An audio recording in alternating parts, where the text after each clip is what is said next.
Ikaw ang pangarap, nais kong makamtan. Sa buhay ko ay ikaw ang kahulugan. Ikaw at ako,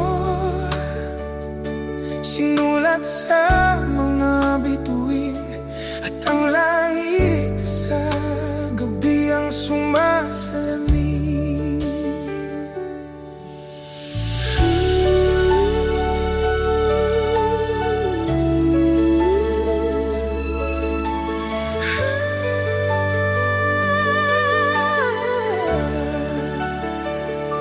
Ikaw